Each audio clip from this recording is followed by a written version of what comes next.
Yeah, Alhamdulillah. Just I have seen your the question regarding the prayers when you miss them, without for the 3 or 4. That was clear, Alhamdulillah. And I had a doubt, like regarding the tawaf, when you're doing the same situations, sometimes comes 7 or less. So what do you have to do on that situation? Okay. Because salah, we do the sajada. So tawaf, if you do 8, do we have to do anything? Or inshallah. Okay. Shukran, jazakallah khair. No, okay. Wa jazak, Akhi Muhammad.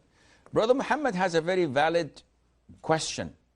And he says that what happens if we make a mistake in the number of rounds round the Kaaba during tawaf? We know that we have to make 7, I'm missing a finger.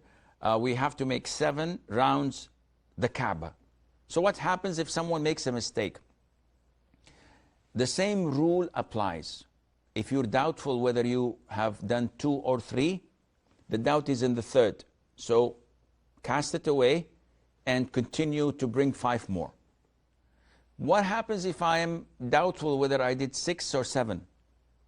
Then cast away the 7th, continue and bring the last round, number 7. What happens if I remembered after I finished the 7th, that is actually the 8th or the 9th or the 10th, because of my continuous doubts? There's no problem. What do you mean, Sheikh? 7 are counted. The 1 or 2 or 3 extra are not counted. And there is nothing for you to do, because you have done your level best. At the time, you made a choice. You thought that it might be 6, it might be 7, so you casted the doubt according to the principles of Sharia, that certainty is not removed by doubt.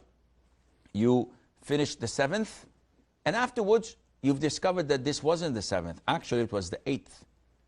So no problem. Your 7 rounds have been completed. Your tawaf is okay. The 8th is an extra that has no value, none whatsoever. There is no prostration of forgetfulness for tawaf. The prostration of forgetfulness is only for